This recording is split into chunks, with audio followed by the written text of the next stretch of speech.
तो फिल्म की शुरुआत होती है पहाड़ों में बने हुए एक गार से और इस गार का क्लोज शॉट दिखाने के बाद हमें दो लड़कियों को दिखाया जाता है, एबी और उसकी बहन बेथ। एबी की मॉम के मरने के बाद एबी के लिए उसकी पूरी दुनिया ही उसकी बहन बन चुकी थी। उनकी जिंदगी बहुत अच्छी चल रही थी, लेकिन बस तब तक जब तक उन्हें ये नहीं पता चलता कि बेथ को लास्ट स्टेज कैंसर है। ये सुनकर बेथ टूट जाती है पर हार नहीं मानती। वो बेथ के इलाज के लिए नए तरीके ढूंढने लग जाती है और उसे एक ऐसी फार्मास्यूटिकल रिसर्च कंपनी के बारे में पता चलता है जिन्होंने कैंसर लास्ट स्टेज का इलाज ढूंढ लिया था, लेकिन वो इलाज बहुत ज्यादा महंगा था। इतने पैसे एबी के पास नहीं थे, तो एबी ने एक बहुत ही खतरनाक जॉब करने का फैसला किया। यूरोप और रशिया के सर्द बॉर्डर पर उसे एक जियोलॉजिस्ट की जॉब मिली, जहां उसे यूरेनियम ढूंढना था पहाड़ों में। ये जॉब बहुत ही ज्यादा खतरे वाली थी, यहाँ तक कि इस जॉब में उसकी जान जाने का भी खतरा था, लेकिन इस जॉब से क्योंकि उससे अच्छे पैसे मिल रहे थे इसलिए वो मान गई। एबी दिल लगाकर अपना काम करती है। काफी दिन की मेहनत के बावजूद भी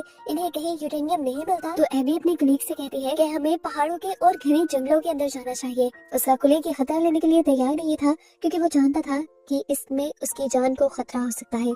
और वैसे भी आगे की तरफ रशियन बॉर्डर शुरू होने वाला था, जहाँ जाना भी उन्हें अलाउ नहीं था। नाउमीद होकर एबी खैरा जाती है और रात में एबी को उसके डैड की कॉल आती है, जो उसे बता रहे थे कि बेथ की तबीयत और भी ज्यादा बिगड़ चुकी है। एबी को एक टेंशन ये भी थी कि कंपनी ने उसे कोई एडवांस नहीं दिया था, कम से कम जिससे वो अपनी बहन का इलाज ही स्टार्ट करवा सके। वो जानती थी कि अगर उसे पैसे चाहिए तो उसे यूरेनियम ढूंढना होगा, इसीलिए अगले दिन वो घने जंगलों के अंदर जाने का फैसला कर लेती है। उसका कलीग उसे वार्न करता है कि अंदर जंगली जानवर भी होंगे, और उसका कलीग उसके साथ जाने से इनकार भी कर चुका था, इसलिए एबी उससे गल लेती है और अकेले ही अपना सफर शुरू कर देती है। काफी देर तक चलने के बाद उसे अजीब सी आवाजें सुनाई देने लगती है। उसे लगा जैसे कोई जानवर उसके करीब है। उसने फौरन अपनी बंदूक तान ली, लेकिन तब उसकी नजर नीचे पड़े हुए एक काले पत्थर पर गई। ऐसा लगा कि जैसे आवाज इस पत्थर में से आ रही थी। उसने ये पत्थर उठाया तो ये पत्थर उसे काफी कीमती लगा। ऐसा पत्थर उसने जिंदगी में पहले कभी नहीं देखा था। हालांकि वो एक जियोलॉजिस्ट थी, यानी जमीन और पत्थरों पर उसने अच्छी रिसर्च की हुई थी। एबी इसी अपनी बेस में वापस ले आती है, लेकिन इसके बारे में अपनी कंपनी को नहीं बताती, क्योंकि उसे ये पत्थर काफी कीमती लग रहा था और उसने सोचा कि क्यों ना वो इस पत्थर को बेचकर खुद ही बेथ के इलाज जितने पैसे इकट्ठे कर ले। इसी टाइम पर दोबारा उसे उसके डैड की कॉल आ जाती है, जो उसे बता रहे थे कि बेथ की तबीयत और भी ज्यादा बिगड़ चुकी है, इसीलिए एबी फौरन घर जाने का फैसला कर लेती है। जाते हुए उसने अपने कलीग को बताया भी था कि वो यहाँ पर वापस शायद कभी नहीं आएगी। इस इलाके से निकलने के लिए एबी को आगे से हेलीकॉप्टर के जरिए जाना था। वो हेलीकॉप्टर में बैठ जाती है और आधे रास्ते में एबी खिड़की के बाहर एक अजीब सी चीज नोटिस करती है, जो पहले तो उसे एक परिंदे का पर लगता है, लेकिन जैसे ही हेलीकॉप्टर उससे टकरा कर क्रैश होने लगा, तब वो समझी कि ये कुछ और था। वो बेहोश हो चुकी थी। उसे जब होश आया तो उसने देखा एक पायलट पहले ही मर चुका है और दूसरा बुरी तरह जख्मी है। वो उसको फर्स्ट एड देती है और फिर मदद बुलाने के लिए रेडियोस तलाश करने लग जाती है। उससे पहले रेडियो भी नहीं मिला और हेलीकॉप्टर का कम्युनिकेशन सिस्टम भी तबाह हो चुका था। जैसे ही एबी को ये एहसास हुआ कि वो किसी को मदद के लिए बुला भी नहीं सकती, तो वो पैनिक हो गई। अब अपनी और पायलट की जान उसे खुद बचानी थी। वो मैप और कंपास निकाल कर ये पता चलाती है कि उसका सबसे करीब वाला रोड भी तकरीबन 60 किलोमीटर दूर था, जहाँ जाना इस मौसम और हालत के साथ आसान नहीं था। रात हो चुकी थी और रात में एबी ने आग जलाई इस उम्मीद में कि कोई उन्हें देख लेगा, और साथ ही पायलट को सर्दी से बचाने की बेहद कोशिश की, लेकिन उसकी किसी भी कोशिश का कोई फायदा नहीं हुआ। पायलट सुबह होने से पहले ही मर गया और आग भी किसी ने नहीं देखी और ना ही कोई मदद को आया। एबी जान गई कि यहाँ रहकर मदद का इंतजार बकवास है, इसीलिए वो यहाँ से सप्लाईज, खाने पीने की चीजें, एक गन और रेडियो वॉकी टॉकी लेकर सफर पर निकल गई। वॉकी टॉकी के सिग्नल्स बैटरी लो होने की वजह से बहुत ही ज्यादा वीक थे। एबी ने हेलीकॉप्टर की बैटरी से इस वॉकी टॉकी को चार्ज किया और तभी उसे इसी वॉकी टॉकी में जॉन नामी किसी बंदे की आवाज सुनाई दी। हैरत की बात थी कि जॉन का भी हेलीकॉप्टर क्रैश हुआ था और वो भी करीबी एरिया में गिरा था। वो बताता है कि आसपास उसके एक लेक है और एक जंगल है। उसकी हालत भी काफी खराब थी, क्योंकि उसकी बॉडी के कई हिस्से काम नहीं कर रहे थे और उसकी टांग तो बुरी तरह जख्मी थी। वो बताता है कि उसका भी कम्युनिकेशन सिस्टम डैमेज है, जिसकी वजह से वो रेस्क्यू नहीं बुला सकता। लेकिन अच्छी बात ये थी कि जॉन के पास अच्छी सप्लाईज और अच्छा रेडियो था, जिसे एबी अपनी बैटरी और महारत से ठीक करके उसके जरिए मदद बुला सकती थी। उसने मैप पर चेक किया, जॉन सिर्फ 30 किलोमीटर दूर था, जबकि रोड 60 किलोमीटर दूर था। तो एबी ने जॉन के पास जाने का फैसला किया, पर जॉन ने उससे कहा तुम गलत करोगी कि रास्ता बहुत ज्यादा खतरनाक है और जिस उम्मीद में तुम आ रही हो क्या पता मेरे इक्विपमेंट्स भी काम ना करें। एबी ने अपना फैसला अटल रखा क्योंकि उसके पास ज्यादा वक्त नहीं था कि वो 60 किलोमीटर का रास्ता तय करके पहले रोड पर जाए और फिर वहाँ जाकर मदद का इंतजार करते रहे। उसे अपनी बहन के पास जल्दी पहुँचना था। रास्ते में उनकी बातें चलती रहती है और एबी बताती है कि वो एक जियोलॉजिस्ट है। तो जॉन फौरन उससे कहता है फिर तो तुम यहाँ पर यूरेनियम ढूंढने आई होगी। और ये सुनकर एबी शॉक रह जाती है। उसे ये बात कैसे मालूम थी? रात में एबी एक शेल्टर लगाती है और आराम करने से पहले अपने बैग में उसी ब्लैक कलर के पत्थर को चेक करती है। वो इस पत्थर को उलट पुलट कर देख ही रही थी कि हैरान कुन तौर पर उसके हाथ में वो पत्थर अपनी शेप बदलने लगा। एबी जैसे जैसे उसे मोड़ना चाहती, जैसे जैसे उसे शेप करना चाहती, वो वैसे वैसे बदल रहा था। अभी और भी ज्यादा कंफ्यूज हो गई कि आखिर ये है क्या। कोई भी पत्थर इस तरह से अपनी शेप नहीं बदल सकता। क्या ये कोई एडवांस टेक्नोलॉजी है या फिर कोई एलियन रॉक? खैर अगली सुबह होते ही एबी ने अपना सफर शुरू कर दिया। बर्फ के इस इलाके में वो बिल्कुल अकेली थी। जॉन लगातार उससे रेडियो पर बात करने की कोशिश कर रहा था पर एबी अब उसे डांट देती है और कहती है कि अगर इस तरह हम रेडियो पर बात करते रहे तो हमारी रेडियो की बैटरी जल्दी डाउन हो जाएगी और फिर मैं तुमसे कांटेक्ट भी नहीं कर पाऊंगी। रेडियो बंद करके वो अपने सफर पर फोकस करने लग जाती है और अब उसके सामने एक नया चैलेंज आ जाता है कि उसे एक सीधी पहाड़ी के ऊपर चढ़ना था जो इंतहाई मुश्किल काम था। एबी को लगा कि शायद वो ये नहीं कर पाएगी। वो इसके बारे में जॉन को बताती है तो जॉन कहता है ठीक है, अगर तुम जाना चाहती हो तो चले जाओ। मैं याद रखूंगा कि तुमने मेरे लिए कोशिश की थी और प्रे भी करूंगा कि तुम्हारी बहन जल्दी ठीक हो जाए। एबी उदास हो गई। नाउमीदी से उसने कहा कि वो भी ठीक नहीं हो रही। तब जॉन ने उसे समझाया कि तुम हर किसी को नहीं बचा सकती एबी।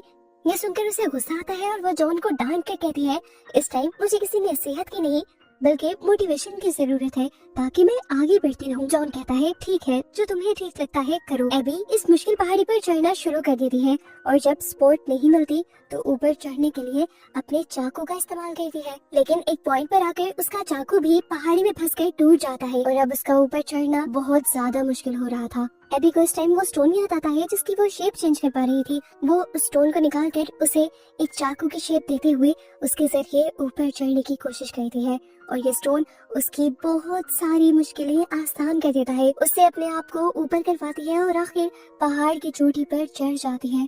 चोटी पर चढ़कर उसे महसूस हुआ कि नीचे उतरना और भी ज्यादा मुश्किल था।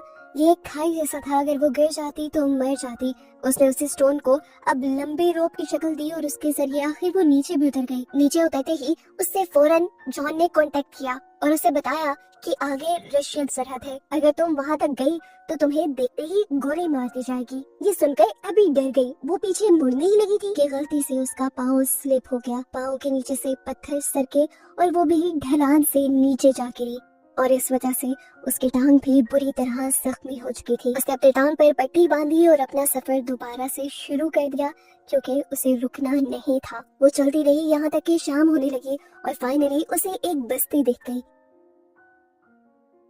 एबी जिसे मदद की बहुत ज्यादा जरूरत थी वो फौरन उस तरफ बढ़ गई, पर दुख की बात कि वहाँ पर एक इंसान भी नहीं था। थकी हुई थी तो उसने रात यहीं गुजारने का फैसला किया। भूख उसे लगी थी, खाना तो उसे मिला लेकिन वो खराब हो चुका था। वो अब अपनी जख्मी टांग की पट्टी करती है और अपने आप को एक ताकत का इंजेक्शन लगाती है। सुबह होने पर एबी की आंख कुछ आवाजों से उसे यहाँ करीब एक रशियन सोल्जर दिखा। वो डर चुकी थी क्योंकि वो यूरोप से आई थी और यहाँ पर पकड़ी जा सकती थी, इसीलिए वो फौरन छुप गई। उस सोल्जर को भी शक हो चुका था, इसीलिए वो एबी के पीछे इसी घर में आ घुसा। एबी के पास एक गन भी थी। उसने ये गन तैयार कर ली और जैसे ही सोल्जर उसके सामने आया उसने ये गन उसके ऊपर तान दी। सोल्जर भी उसके ऊपर गन ताने हुए था लेकिन एबी ने पहले ही उसकी टांग पर गोली मार दी। हालांकि एबी का मकसद सोल्जर को नुकसान पहुंचाना था भी नहीं, गोली उससे गलती से चली थी। डरी हुई वो सोल्जर की राइफल भी ले लेती है और उससे उसका बैग मांगती है जिसमें सप्लाईज थी। अब हैरान कर देने वाली बात ये थी कि जो ब्लैक कलर का स्टोन उसके पास था वैसा ही एक स्टोन इस सोल्जर के पास भी था, जो स्टोन अपनी शेप बदल सकता था और कई किस्म के काम भी कर सकता था। इस टाइम सोल्जर के वॉकी टॉकी से किसी ने कांटेक्ट किया। जिस भी आदमी ने इस सोल्जर से कांटेक्ट किया था उसकी आवाज बिल्कुल जॉन की आवाज से मिल रही थी। एबी शॉक रह गई कि कैसे कोई एक इंसान उससे जॉन बन के और सोल्जर से कोई और बन के बात कर सकता है। वो समझ गई कि ये सारी कहानी उस स्टोन के साथ मिली हुई है। सोल्जर की वॉकी टॉकी से वो जॉन से पूछते भी है कि आखिर तुम हो कौन और चाहते क्या हो, लेकिन अब वहाँ से कोई जवाब नहीं आता। खैर अब वो इस जख्मी सोल्जर की मदद करती है, उसकी पट्टी करती है और उससे पूछती भी है कि अगर तुम्हें मेरी मदद चाहिए तो मैं तुम्हें तुम्हारी बेस तक पहुँचा सकती हूँ। सोल्जर मान जाता है क्योंकि वो भी रास्ता भटक कर यहाँ तक पहुँचा था। जॉन एबी से अभी तक कांटेक्ट में था, लेकिन ये लोग उसके इरादे नहीं जानते थे। ये दोनों भी अभी तक जख्मी थे और आगे बढ़ना दोनों के लिए ही मुश्किल हो रहा था। मजे की बात थी कि ये दोनों दुश्मन थे, एक यूरोप से था तो एक रशिया से था, लेकिन यहाँ पर ये लोग दुश्मनी नहीं दिखा रहे थे क्योंकि दोनों ही जानते थे कि दोनों को एक दूसरे की जरूरत है। ये लोग आगे बढ़ते जा रहे थे और सोल्जर का जख्म और भी ज्यादा बिगड़ता जा रहा था। यहाँ जॉन भी एबी को अजीबोगरीब बातें कह रहा था, जैसे वो उसके दिल में दूसरे सोल्जर के लिए डर डालना चाह रहा हो। एबी समझ गई कि जॉन का कनेक्शन जरूर उस काले पत्थर से है जो उसके पास है, इसीलिए वो डरते हुए काला पत्थर ही अपने बैग से निकालकर दूर फेंक देती है। और इसी दौरान वो देखती है कि सोल्जर जो पीछे था उसके पाँव के नीचे की लेक की बर्फ टूट चुकी थी और वो इसी लेक में गिर चुका था। एबी मदद के लिए उसके पीछे तो जाना चाहती थी, लेकिन उसके पाँव के नीचे से भी बर्फ टूट गई और वो भी लेक के अंदर गिर गई। लेक का पानी इतना ठंडा था कि उसने पूरा जिस्म एबी का जमा दिया, पर एबी फिर भी अपने आप को सहारा देते हुए मुश्किल से ही सही लेकिन बाहर निकल आई। चिल्ला चिल्ला कर उसने मदद की आवाजें लगाने की कोशिश की, कोई उसकी मदद को न आया। उसने अपनी मदद खुद की और सारे अपने गीले कपड़े उतारे ताकि उसकी जिस्म की गर्मी बरकरार रह सके। इस टाइम पर उसे जॉन की आवाज दोबारा सुनाई दी। गुस्से में उसने रेडियो की बैटरी तक निकाल के फेंक दी, लेकिन फिर भी वो जॉन की आवाज को सुन पा रही थी। आखिर थकन और चोटों की वजह से उसे इस टाइम में भी नींद आ। नींद में उसे अपनी बहन के साथ गुजारे सारे खूबसूरत पल याद आ रहे थे। कुछ ही देर बाद उसकी आंख यहाँ हेलीकॉप्टर की आवाज से खुली। वो खुश हो गई। अपनी ताकत को जमा करते हुए वो उठी क्योंकि वो हेलीकॉप्टर को अपनी तरफ अट्रैक्ट करना चाहती थी ताकि हेलीकॉप्टर उसकी मदद कर सके। लेकिन एबी इतनी वीक थी कि वो हेलीकॉप्टर्स को सिग्नल देने में नाकाम हो गई। अब एबी ने देखा कि वो एक गार के पास खड़ी थी। एबी की हिम्मत जवाब दे गई थी। उसके दिमाग ने काम करना छोड़ा तो वो वहीं बेहोश होकर गिर गई। लुढ़कते हुए वो गार के अंदर चली गई और ये वही गार था जो हमें मूवी के स्टार्ट में दिखाया गया था। इस गार में गर्म पानी था जिसने एबी को नई जिंदगी देना शुरू की। इसी पानी में हम एक स्केलेटन को देखते हैं, यानी एक मरे हुए आदमी को देखते हैं जो पायलट की यूनिफॉर्म में था और उस पर जॉन का नाम लिखा हुआ था। जॉन जिससे एबी पूरे रास्ते बात करती आई थी, क्या वो मर चुका था? खैर यहाँ बहुत से चमकते हुए काले पत्थर तैरते हुए ऊपर आते हैं और एबी की बॉडी के साथ जुड़ जाते हैं। उसे जब होश आया तो वो घबरा गई क्योंकि वो किसी अजीब जगह पर पहुंच चुकी थी जहां हर जगह पहले जैसे ही काले पत्थर थे। सभी पत्थर हवा में उसके इर्द गिर्द उड़ रहे थे और यहाँ एबी को जॉन की आवाज सुनाई देती है। वो बताता है कि किस तरह आज से 65 साल पहले वो भी एबी की तरह यहाँ आया था और फिर यहीं पर फंस कर रह गया। उसकी बात को सुनते हुए एबी समझ गई कि ये सब जो उसके साथ हो रहा है वो ना तो एक एक्सीडेंट है और यहाँ जो से पत्थर दिख रहे हैं वो भी कोई आम पत्थर नहीं है। वो हेलीकॉप्टर का क्रैश होना जानबूझकर इन्हीं पत्थरों ने किया था जिसकी झलक उसने देखी भी थी। वो समझ गई कि ये पत्थर एलियंस हैं या फिर कोई ऐसी क्रिएचर जिसका इंसानों को पता ही नहीं, पर पिछले हजारों सालों से दुनिया पर रह रही हैं। फिर यहाँ रहना उनकी मजबूरी है या मर्जी, ये कोई नहीं जानता। इन्हें जिंदा रहने के लिए इंसानों की जरूरत पड़ती है, लेकिन बाकी एलियंस की तरह ये इंसानों के साथ ज्यादती नहीं करते, उन्हें मारते नहीं है, बल्कि उन्हें अपनी मर्जी से यहाँ रखते हैं। जैसे जॉन ने अपने आप को इन्हें अपनी मर्जी से सौंप दिया था, जिसके बाद इन पत्थरों ने जॉन को जिंदगी तो दी, लेकिन वो जिंदगी नहीं दी जो एक इंसान की थी। अब जॉन एबी से सवाल करता है कि अगर तुम भी ऐसी जिंदगी चाहती हो तो तुम्हें भी मिल जाएगी, पर एबी जवाब दे देती है क्योंकि वो इस एलियन सिस्टम का हिस्सा नहीं बनना चाहती थी। वो सिर्फ अपनी बहन के पास वापस लौटना चाहती थी। उसके कहते ही अगले ही पल वो जादुई तौर पे अपने घर के सामने खड़ी थी, उन सारी मुश्किलों से दूर। एकदम से उसकी लाइफ इतनी मुश्किलों से निकलकर एक परफेक्ट लाइफ बन गई थी। उसे यकीन नहीं आ रहा था। वो अंदर गई तो अंदर जाकर अपनी बहन से मिली, पर हकीकत तो ये थी कि ये सब सच था ही नहीं। ये सब कुछ बस एलियंस ही उसे दिखा रहे थे। वो जब वापस होश में आई तो वो अपने घर के दरवाजे के आगे खड़ी हुई थी। उसने जब दरवाजा खोला, बस सामने बर्फ का तूफान था। एबी उस तूफान के अंदर चली गई और यहाँ पर सीन्स ब्लर हो गए और एक फ्लैश में हमें दिखाया गया कि अब एबी को रेस्क्यू कर लिया गया था। उसकी जब आंख खुली तो वो सच में अपनी फ्रेंड के अपार्टमेंट में थी। बिना टाइम वेस्ट किए वो अपनी बहन के पास चली गई। घर जाते ही उसने देखा कि उसकी बहन अपनी आखिरी सांसें ले रही थी और फाइनली एबी अपनी बहन के आखिरी टाइम में उसके साथ थी। एलियंस ने उसकी वो विश पूरी कर दी थी जो वो चाहती थी।